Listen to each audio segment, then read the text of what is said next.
Before I talk about Bananza, I think it's important to note that I absolutely hate the freedom that Nintendo has been shoving into most of their major releases since Breath of the Wild. It was a novel concept in 2017 when you could jump off of the Great Plateau and go straight to Ganon's castle and kick his ass, or clear a shrine by unintended means, but it's now 2025 and the horse has since been beaten to a red pulpy substance. I said by unintended means because what the completion of a puzzle found in Breath of the Wild, and especially Tears of the Kingdom, results in for me, is a lack of reward. I don't like being given all the tools in the shed with nothing accounting for their use, because I always leave the experience feeling like I cheated the system, when according to Nintendo, there isn't a way to cheat the system. Having multiple solutions to almost every puzzle in a game is, in my opinion, a cop-out for not wanting to spend time making a half-decent puzzle.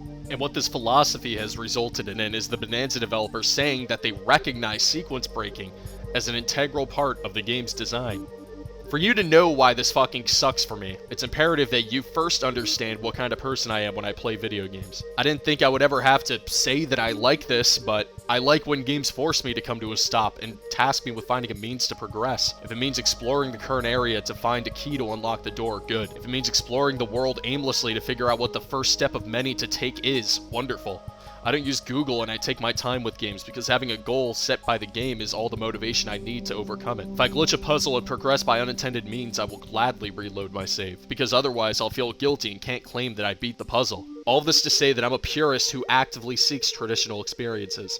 And if we're publicly acknowledging sequence breaking, doesn't that defeat the entire point? Sequence breaking is cool when it's unintended and found by hardcore players, but if it's built into the game's design, especially to this extent, then it suddenly stops being novel. But what am I talking about with sequence breaking in Bananza? Well, this game gives you the largest amount of freedom yet, allowing you to destroy pretty much everything in the environments you're placed in. And when you have a game where the worlds are filled with collectibles, and when everything is destructible, what is the point of platforming? Well, that's the thing. This game is not a platformer. Because if the best option is to punch whatever is in front of you, then why explore and platform? The layers themselves barely ever make you platform. In fact, the only times they ever did for me was in the ones where they had linear sections, like the Snow Layers Castle, or the game's finale. And the latter point is ironic because that's everyone's favorite part of the fucking game. I wonder what the consensus surrounding this game would have been had it been altered. But I digress. Inside of the layers exist challenge courses which vary in design. Sometimes they're platforming courses akin to some of the ones found in Odyssey, but always to a much worse pedigree. Other times they're physics puzzles, which admittedly are very fun and are easily the best use of the game's shitty gimmick. But the worst offender is easily the enemy challenge rooms. And I say that in quotations, challenge. The game asks you to beat all 5 enemies in 30 seconds, and before you're even able to digest your goal, it's already over. It would have been cool if the player was rewarded for beating the level on the time faster than 30 seconds. My take would have been maybe giving them an extra banana or two depending on how fast they beat it. And considering the fact that they want to make the combat so fast-paced and not ever slow it down, you would have thought the challenge levels would have been, well, challenging. But no. But what else is there to find in these layers? Well, there's gold bits that act as the game's primary currency and have another use that I'll get into later. There's also fossils that act as this game's purple coins and can be used to buy different outfits for Pauline and Donkey Kong. And of course, there's also this game's moons, bananas. On the surface, these are all great and have the makings of another great collectathon experience, right? Well, this game is not a collectathon. For a game to be considered a collectathon, collecting has to be tied to progression. Think Banjo-Kazooie with the note doors and Jiggy puzzles, or Mario 64 with the star doors. This game's progression is tied to you moving from point A to point B without anything stopping you from doing so. I'm not kidding either. If you don't believe me, I replayed the entire game in less than 3 hours without collecting a single banana or fossil. No glitches involved. You could do this too, and I bet even faster than I did. So what's the point of collecting bananas and fossils if they're completely meaningless to progression? Well, every few bananas you get earns you 1 skill point, and you'll know when you get them because the skill menu will open every fucking time you earn one, even if you don't have enough skill points to unlock anything. With the introduction of the skill tree in Bananza, I came to find out that a lot of people don't like that collecting moons felt useless in Odyssey, but love collecting bananas here because they have a purpose beyond just collecting. I would agree with them, except I don't, and also the skill tree sucks. I think skill trees could be a great thing depending on what game they're being implemented into, but this game doesn't even need one. All the skill tree here provides is 3, technically 2 new moves for DK, and a bunch of upgrades to make playing the game more mindless, like the ability to break shit faster or have more health. It's not even like the moves are all that good either, because one of them is just an upgrade for an already existing move to let you surf on water with a piece of terrain, and the second is extremely situational. I don't even think I used it once in my entire playthrough. And the third is the only one that's worthwhile because you're able to grab a piece of terrain and jump off of it in midair. But beyond the upgrades for DK are also upgrades for the things he can transform into, which is also a very big part of this game, which leads into my next section. Throughout the course of the game, you'll unlock a total of 5 transformations. The way these transformations work is that when you collect enough gold, your meter will fill up and you'll be able to transform into whatever of the 5 you choose at any given time. If you didn't think the game was already brain-numbing before, just wait until you see this. I don't have a problem with the idea of transformations, but it's more so the fact that because the game has this freedom shit going on, it never controls for you always having access to them. But then again, that is the point, right? Complete player freedom. Reviewers seem to have thought as much, given how they had to hold themselves back from using them. Because having the ability to break every piece of solid terrain at any given time, being able to fly across entire layers, and having the AAA video game equivalent of Subway Surfers gameplay is great. Right? It's amazing how one of the only positive things I have to say about this game, that being the material interaction system, can almost be completely ignored when given access to these transformations. The only good transformations are the zebra because its gimmick is just going fast and being able to walk on special types of terrain, and the snake whose gimmick is being able to jump high and slow down time, but honestly both transformations are never really used in the game. More than half of the transformations feel designed to allow the player to not only break but ignore the game. What would have been a good start to making this game half decent would be to have structure in this area, specifically reworking the movesets of the transformations, or better yet, making them only work in specific layers that are designed around their use. The courses that utilize the transformations and lock you into using them are great, for the most part. I would have loved to see more of them, but I don't think any of the transformations are inherently enough to warrant their own stages. And it's pretty funny how the only time I ever had fun playing with them was in the post-game, and even then it wasn't really all that great. I get they're different games, but notice how the animal buddies in the DKC games were set pieces made for specific levels. You weren't able to use Espresso or Rambi in every level. There were even some levels that didn't include any animal buddies and just let Donkey Kong play with the game, which is something that almost never happens here. And going back to the skill tree for a second, this could have been one of the only means to actual linear progression, but instead you're given the choice to upgrade whatever you want whenever you want. And I know what you're thinking. You're probably like, well, if you can transform into them wherever you want, what is stopping you from staying in the transformation at all times?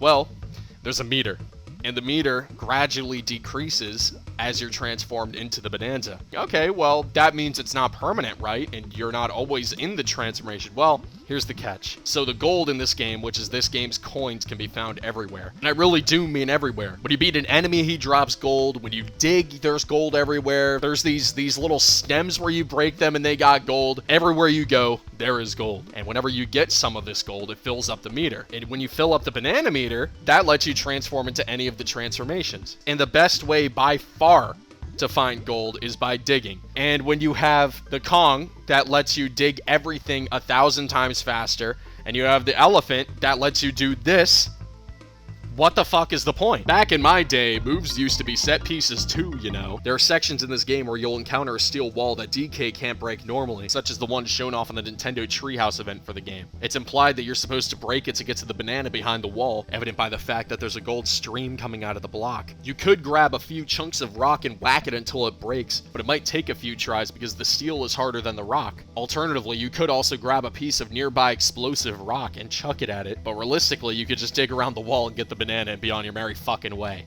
Awesome, right? You could also just ignore everything I said and just transform into the fucking Kong and destroy the wall that way, because the banana transformations are always the best answer. You can see there's a concrete doorway there that I could punch through with Boom Rock. I could blow that up if I wanted. Could do that. But I like doing things like a Kong, so... You are missing the gold fountain this way, though. I have to point it out. But I got to my snack faster, so... Yes. I can't count on my hands how many times this happens in the game. And it's a shame too, because the material interactions are unique and have a lot of potential, but they end up barely being utilized. I like when I'm surfing and a chunk of mud deteriorates faster than a rock, or when I throw a wad of sand at a wall and it sticks to it.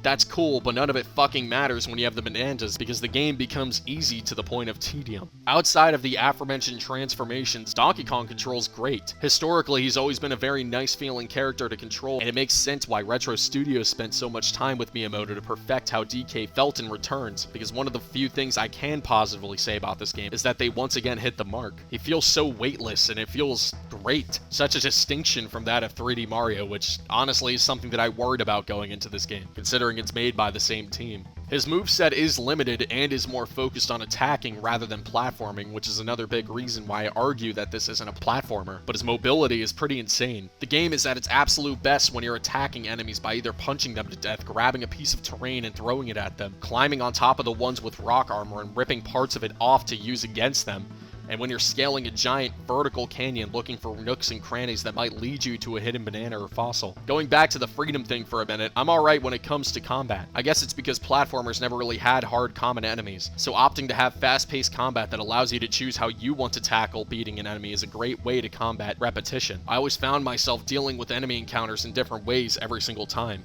And it's especially cool when you encounter enemies with tougher armor and have to use materials that can break that armor. That's the type of shit I'm looking for. And honestly, even outside of that, the enemy variety here is good too, especially when they require you to use specific types of terrain. Or, I guess you could also just ignore everything I said and use the fucking Bananza transformations, because lo and behold, the enemies also drop gold. But I do think what they made here, outside of the transformations, is pretty fucking cool. And I think these interactions shine, assuming you're not the fucking IGN guy. Where the game falters is the boss fights. Normally, I don't like talking about difficulty in Nintendo games because it makes me look like an unemployed, fat, balding loser and man-child, many of which I very well might be. But what I'm not is a liar, because Donkey Kong as a series has always been known for its difficulty. Rare's country games were hard, and even though Retro's country games are given flack for giving the player more hit points, I still think they're some of the best in the medium, without a doubt have the difficulty seen in Rare's games, and in some cases even exceeded, I would say. But in Bananza, man, they fucked up bad. Later in the game, some of the bosses might get to Mario difficulty, a shocking compliment for a Donkey Kong game, but a good chunk of the bosses go down in less than 30 seconds. And that's a forgiving assumption, because usually it's less than 20 and find a way to make Mario's garbage boss fights look like Dark Souls. So what the fuck happened? They apparently researched the game, so why did it end up like this? Probably the freedom shit that's plagued the entire game up to this point, because the Grumpy Kong battles boiled down to just climbing on top of the guy and smacking the fuck out of him. Not joking either, the entire battle fits inside of a YouTube short. Do I even need to make the joke? So at this point, you're probably thinking, Wublo, you've outlined the drawing but have yet to fill it in with color. Okay, here's what the game looks like to me. You're running around these levels, smacking your hands on the ground like a fucking moron every 3 seconds. Also, you could dig to a fossil or banana underground. Then, when you dig to whatever shithole that houses the item you found through your sonar, you look up and see a small single layer of dirt with a crack in it that says, "Oh, look, I exist to give you a hint that something might be beneath me. Too bad I don't fucking matter anymore since you dug here." So then, now that you're down here and you're already on autopilot, you smack the ground again and see that there's 5 bananas near you. Well, since I'm down here already, you unconsciously think to yourself without thinking at all because this game fucking sucks, I might as well dig to it, because why would I purposely go to the surface and walk my fat ass all the way over there if I could just dig to it like a fucking leash kid escapee? You transform into the Kong, whack everything for 30 minutes without realizing, never leaving your transformation because the gold replenishes your meter so quickly, and find many randomly spawning treasure chests that appear when breaking materials that give you maps that will show you where the bananas and fossils are on your actual map. And to top it off, this gets 1,000 times worse when you get the elephant transformation that breaks the game and encourages you to do everything I just listed and more. Fun stuff, right? This is the zenith of psychological brain rot. Every moment I spend playing this game, I feel like a rat on crack trapped inside of a Skinner box with the punishments removed. It feels psychologically engineered to keep you as engaged as humanly fucking possible, and it is by far the most repulsive thing I've seen come out of modern gaming, and maybe even gaming as a whole. I say it wants to keep you engaged, but if anything, it feels artificial and forced. It doesn't want to earn my interest, instead it demands it. I loathe the sight of mobile gaming cash grab shit, and this is all that and then more. It's specifically made to grip our interest and tie the knot so hard to the point where you cannot look away until the task is done. Last year I had trouble calling Astrobot art, something that I didn't think I would ever say about a video game. I think Bananza is the first I would say is proof that Nintendo has successfully perfected a new form of psychological warfare, or rather found a means to translate one that already exists into the medium. It's a wonder how everyone talking about this game online sings of its praises only to say how awesome it is to dig everywhere. I don't understand why the medium applauds games that rewards players who don't want to engage with it with less game. It's almost as if they don't even want to play the game to begin with, and for some reason the game lets them not play it. No. Without a condom, please! The experience they're looking for is more akin to that of the mobile game Anthony Starr was playing in that shoddy forced advertisement. What it really comes down to is the fact that Bananza is designed like a social media feed. You scroll and scroll and scroll and then click on a video, and then when you get bored you tap off the app, and then open another, rinse and repeat. I fucking hate it.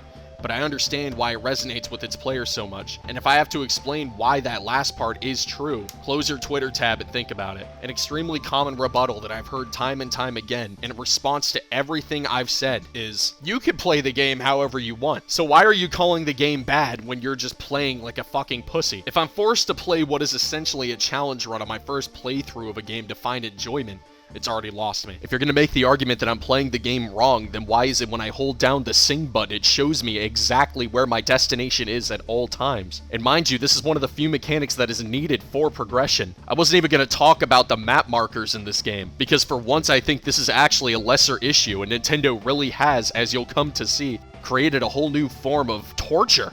For me, writing out my thoughts has helped me organize my feelings on the game, and I think I'm at a point where I can make a judgment based on them. But really, this game makes you wonder, is every modern release from Nintendo, the acclaimed innovators of the medium, condemned to having an open world sandbox with freedom to allow you to do whatever you want with challenge courses sprinkled in to break up the dull and repetitive gameplay? I hope not, because for every major Nintendo release, I feel as if I'm stepping further and further away from them. And it's a shame too, because all I want are varied experiences, yet they choose stagnation. Why do we have to rethink the tried and true formula of getting an item needed to progress? Why oppose linearity and spit in the face of longtime fans but dangle keys in front of us with your fan service slop? I guess this mindset must be the norm at the company.